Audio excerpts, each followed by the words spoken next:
I'm Brooke Sprowl. I'm the founder and clinical director of My LA Therapy and My Truest North. And today we have my lovely co-facilitator and burgeoning friend, Jamaica Stevens, here joining us. I am so just grateful for our collaboration and really excited to see what emerges in this conversation. Would you go ahead and introduce yourself? Thank you so much, Brooke. It's an honor to be here. Yeah, I'm Jamaica Stevens. I'm co-founder and CCO for Open Future Coalition, but I've also been a long-time event producer, convener, facilitator. I've been trained in the way of counsel, so I've done a lot of work around communities and counsel and sort of social governance and circular leadership and just bringing people together in thoughtful ways. That's my passion is creating containers for true transformation. And also I'm a storyteller. I'm an author of a book called Reintegrating the Village, Co-Creating Our Future, which is simply a platform to bring together stories about how we re-village ourselves, how we function in this sort of modern context with the intact ethics of village. And a lot of my work has spanned how do we design and then live within regenerative cultures, and how do we sort of apply that across communities of purpose, practice, and place, but also our own individual journeys. And then how does that individual, to interpersonal, to communal coherence impact how we show up in the world and the work we do as part of a collective. So a lot of my work right now in the last few years has been stemmed on living systems and how we integrate the patterns and processes of the living world around us to heal our relationship with the earth. And then from that place of integration, again, how do we look to systems and community change and personal change from a more integrated, healed place with the living world? So yeah, and this is where our work has such wonderful kind of synergy and synchronicity, is that we're both looking at individual to collective transformation, and we both have experience in some ways on both sides, but you have just such rich expertise on the kind of collective change transformation part, and I have very deep knowledge and training on the individual component. But we've both been kind of trying to look at and map out this problem and make the connection from individual to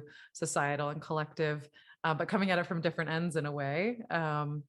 And so I'm just so excited to continue our exploration. And another thing I wanted to share is, I don't think you know this, but another area of synchronicity is that I am also a storyteller. I am really into the moth,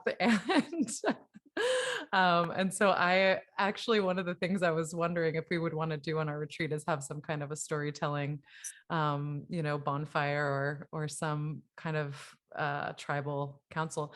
I wanted to hear more about what do you mean by circular leadership? Tell us about that. Yeah, I have a background trained in the way of counsel, and both as a facilitator of that space, but also a student of that space. This approach to sort of creating the pattern of circling and communal relationships, and kind of activating the genius of each present member. It's for me a part of that bridging what we each are here to bring, what each of our capacities are, and almost like what each of our gift is. That, like, if we don't bring that thing to a circle or to the world or to a project or to a community, then that thing goes missing, because I inherently believe we each are imbued with a gift to bring. And so I love that with the way of counsel and sort of creating circular leadership, that we're providing the opportunity to create a container to invite participation and bringing that gift, and like bringing each part of the puzzle together in any particular container, circle, community, onwards. But I appreciate that what it is allowing the circularity of moving the energy and the kind of concentrations of power between the space. And instead of it sort of being like the way we have hierarchical power and leadership and the way, charismatic leader syndrome, that actually allows and invites each person to keep adjusting to the interrelationality of the circle itself, to know, like, people like me and probably like you, that like I'm a natural born leader. My work then is to know how to like sit back and refine and invite and allow space. And then people who are like maybe in a circle who bringing their gift takes a minute or it takes cultivation, how they then have to like almost step in and like breathe into. And when you create circular leadership in containers like that, true counsel, the energy just starts to move, and you Hmm. intuit and understand, like, okay, I have something to bring. Okay, now step back.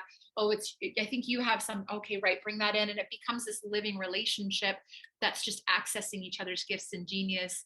And then from there, whether it's just to do that because it's a wonderful, beautiful practice of relationship building, or setting a project or initiative or purpose at the center, now you have the best of everybody's presence and gift activated in a circle to all contribute to, like, the thing at the center, like the reason that is the thing that becomes why we're all here together in the first place. So And that's such a perfect way of speaking about emergence, which is, so much the foundation of our conversations and the model that we're using, to frame our retreat as a roadmap.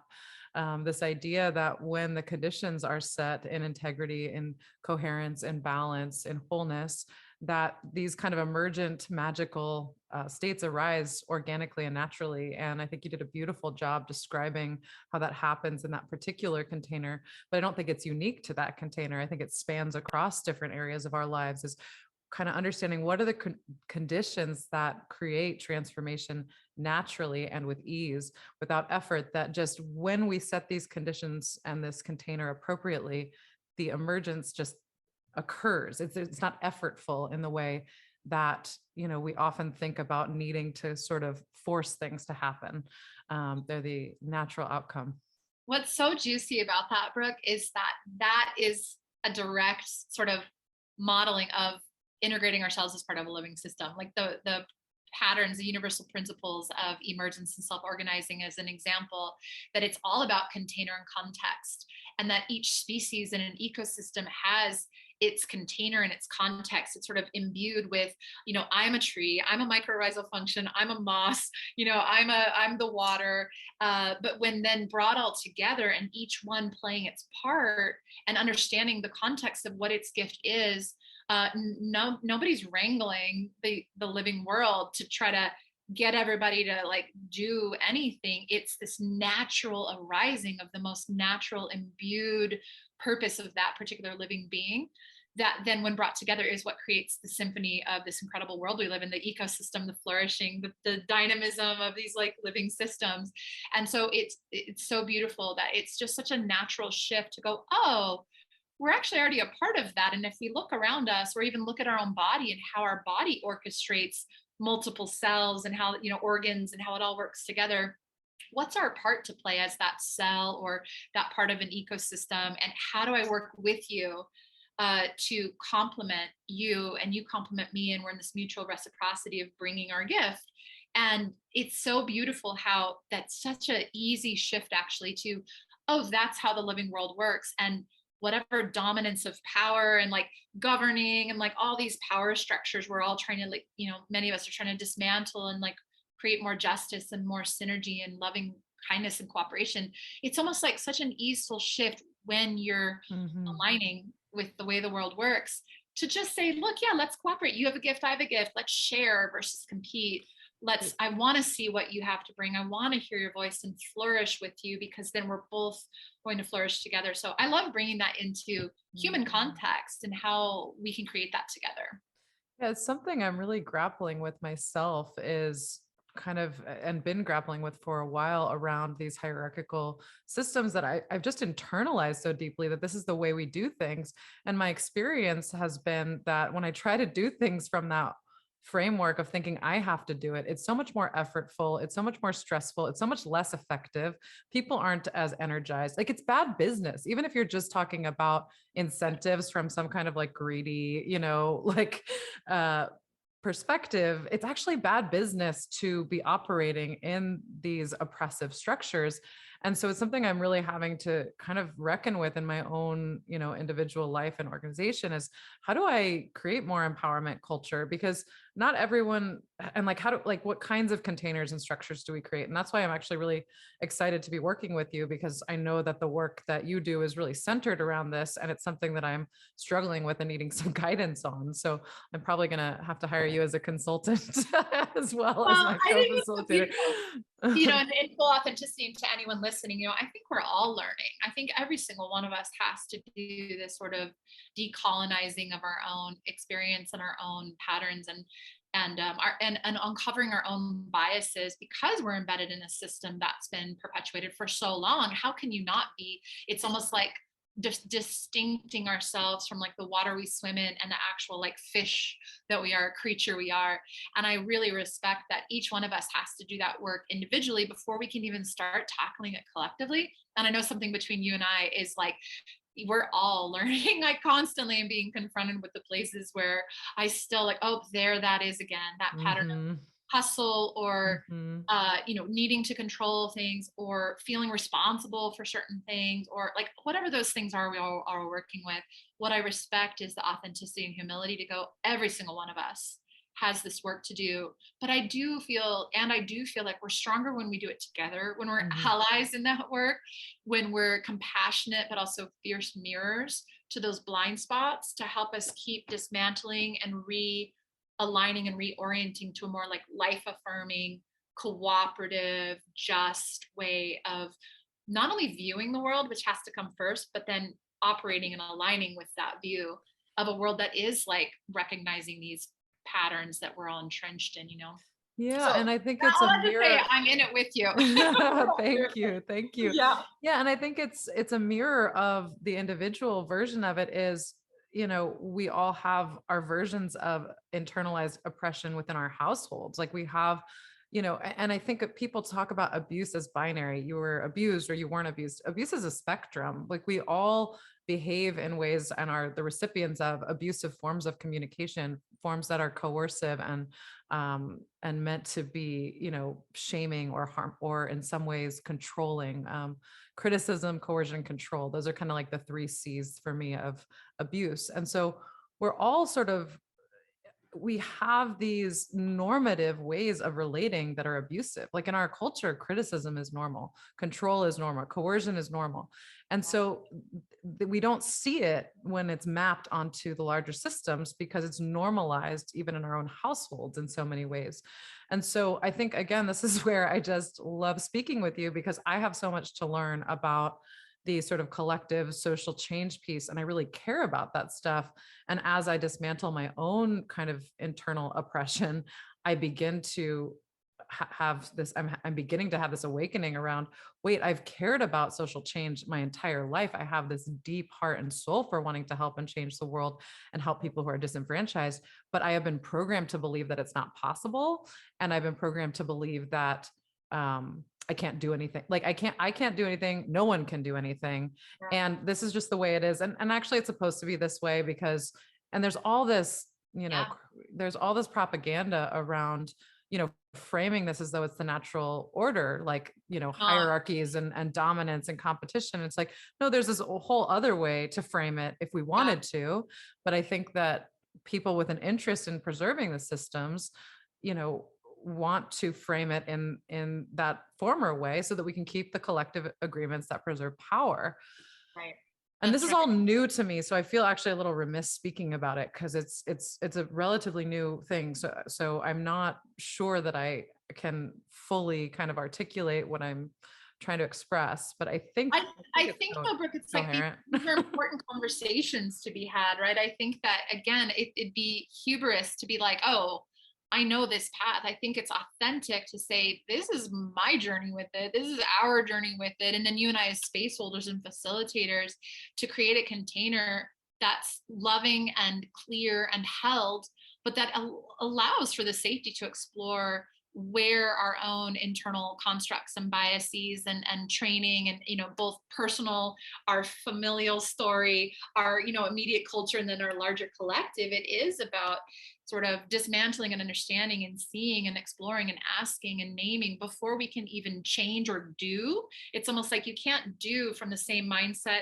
There's many versions of that quote you could look at, but you can't change or make shift or do from the same mindset that created the same issues. You have to first unravel, dismantle, and change the mindset and then approach, okay, now how would I start applying this or embodying it? I know that's such a big part of the work you do and what was so attractive between you and I about the work we saw we could do together.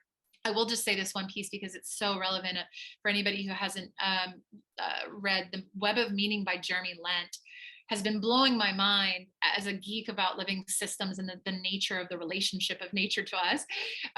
But he does such a gorgeous job of really showing how, like, the Cartesian mindset and these thought leaders and these influencers and people with agenda at very specific times in history actively promoted the narrative of binary and actively promoted the separation of the human from the spirit and actively promoted the separation of the human from nature. And it's like you can't even begin to notice this until I think we do enough understanding of where this was systematically placed in the first place, but recognize that it is a an overlay of what, and this is my main point, of what the It's most a framework. organic alignment that we already Yeah. were born right into. The Yeah. most natural thing is the integration of our animate self, the animate, mystical, intelligent part of us that's still very much intact, but is almost like subverted, suppressed, and forgotten. But it's not like you don't have that. We have that, but we strong armed and cultivated the more rational, goal oriented, linguistic control power aspect. Okay, fine. So we've done the heavy lifting on that for too long. It's almost like it's reached the apex where clearly it's imbalanced. But there's this not only sort of conceptual out there somewhere in culture shifting, it's a personal journey to reintegrate these parts of self and strengthen and bolster getting in touch with that animate, intelligent, intuitive, like part of a living world self, that when we strengthen and spend time cultivating and practicing and being in a relationship with, now starts to come in to help guide and inform our transformation with this more sort of dominator paradigm or more logistical linear paradigm that we're all sort of realizing has to get dismantled. So I'll just leave it at that and see what you have to say about that, Brooke. But I'm like learning Yeah. about, like, oh, there's actually an evolution happening. We haven't stopped evolving as a human species.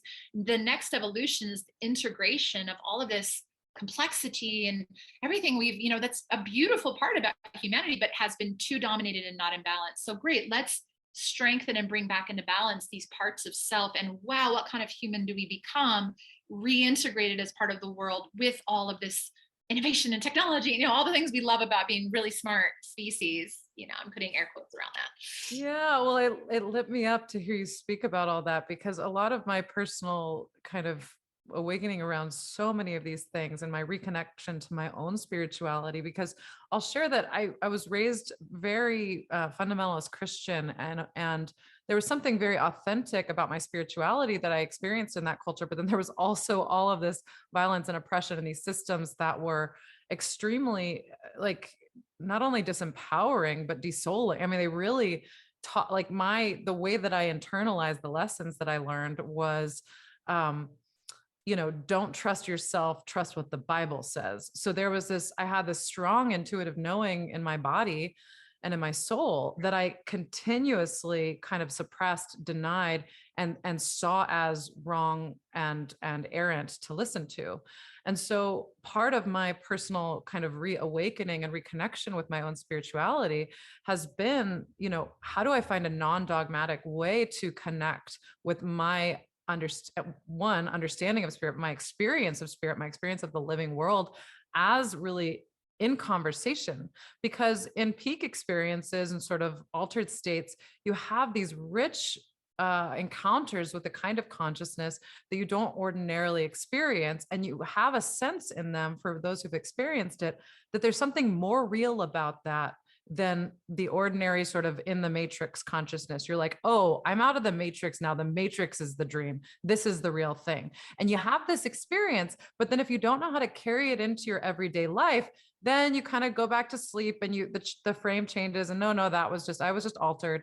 And what I'm finding and discovering, and one piece of this is through these principles that I've developed through emergence theory, of what are the principles that ground the practices that actually allow me to iteratively be in the world in a more awakened way. So there's that piece. But the other piece for me that allowed me to actually uncover a lot of that was through the work of John Vervaeke, who I'll be interviewing on the podcast in the next few weeks, who's a personal hero of mine. He's a cognitive science professor, brilliant man. And he talked a lot about how he has a series on YouTube called Awakening from the Meaning Crisis, in which he kind of goes through the history of how we've created this constructivist idea of, as you say, um, what was it? It's I'm forgetting the as nature versus in nature, like self and Yeah, nature versus self as nature. yeah, Sort of this binary Cartesian idea that we are disembodied selves yeah, in, cut off consciousness,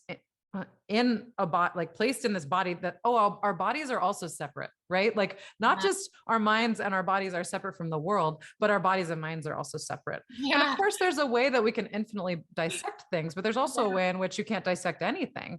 And that's, brings me back to the work of Ken Wilber and No Boundaries, which is a really incredible, work as well. But in any case, my point is that I think it's helpful for people to understand that this way of being in the world is actually a frame that we've been indoctrinated into, and we're not seeing it because we're seeing through it.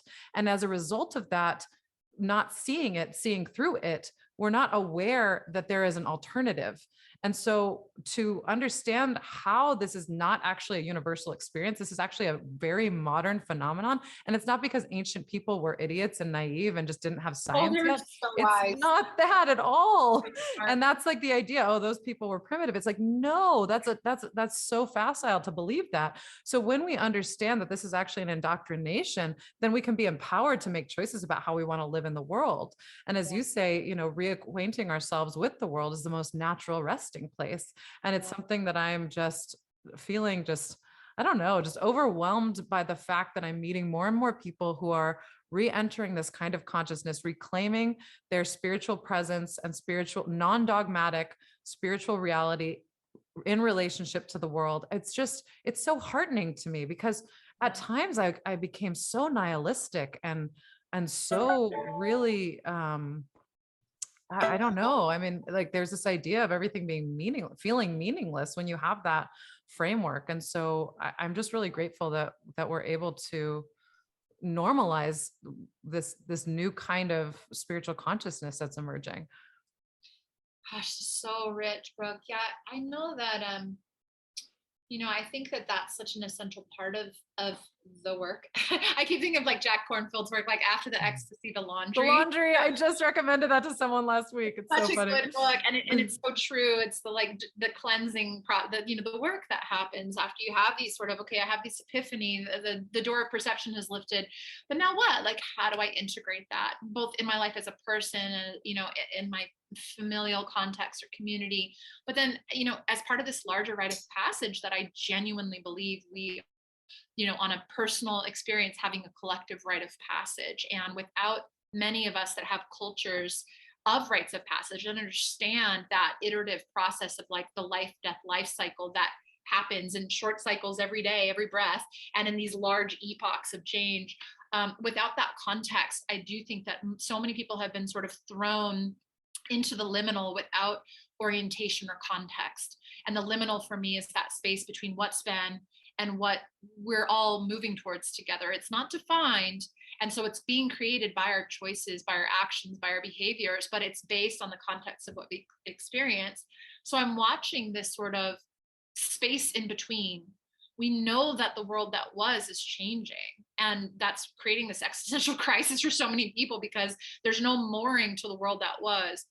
And the world that we're moving towards is not determined, and it's a knife's edge. If it could be a radical reimagining of a world that you know is more beautiful and just and whole and liberated, or it can be a world that's more dominant and goes further and entrenched down this cycle. And I want to honor a friend of mine whose book will be coming out soon around radical reimagining. Her name is Naima Lightweaver, but that process of deciding how we want to determine this next experience of humanity is personal, it is collective. We do feel apathetic. We feel like, well, what can I even do? But if every single person feels like, well, what can I do? Then what's true is the existing power structures will continue to do exactly what they've done.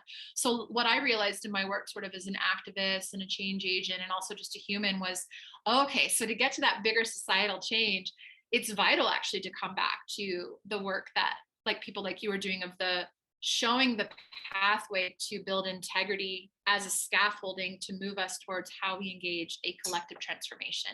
It won't happen on that collective level unless it's happening at each one of us saying the worldview shift is everything. Changing the narrative is everything. You can't change behavior. You can't make a different choice about how we operate, how we, treat the earth, how we, the agreements we make around money and our economies.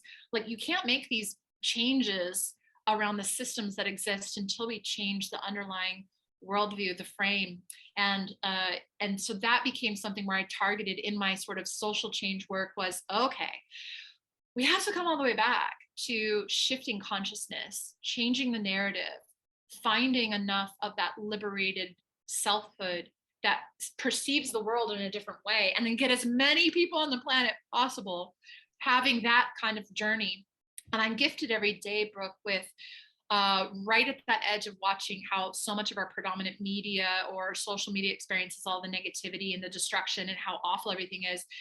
I'm equally met in my particular line of work, and I love to sort of share that with people, of hopefulness and solutions and incredible change makers and dedicated people on the front lines that have answers, that have strategies, that are doing this work. And my work has been to amplify those stories and leverage the power of story to showcase and make another way possible, because until we make sure everybody sees it doesn't have to be this way, this is actually a choice we're all Yes. to. You can change the frame, you can change the story. You as an individual actually have a lot of agency, way more than we're being led to believe. So how do we each start doing the work necessary at that personal coherence level, as you speak to? And when we're in integrity, then we have the bandwidth to start engaging, like, okay, how do now we as a community, or we as a family, or we as a local area, how do we start to change the frame? And if enough of people start to do that, that's the only way you get to a collective. You don't make collective transformation. That's not how it works. You make personal transformation and you multiply that potential for And co-liberation. that's why I always say integrity is fractal. And that's actually the exact premise of emergence theory, right? Every fractal is, starts at the level of the individual, but reflects at the level of relational, missional, behavioral, societal, spiritual. It's all fractal. It's all the same kind of process writ large. I'm noticing the time. And so I'm going to, as much as I feel like we could talk for hours, I'm going to wrap up here. And I'm so grateful for this conversation, first of many, many more, and really excited for our upcoming retreat in a couple of months. It's going to be amazing, and hope anyone listening, if you're interested, please join us. You can look up more information, mylatherapy.com/transformational-retreat. And you can apply there and learn more. All right. Thanks so much, Jamaica. Have a wonderful day. Thank you, everybody. I can't wait to see you in Costa Rica and beyond. Really appreciate this opportunity, Brooke, and really excited to keep on this conversation and journey with you.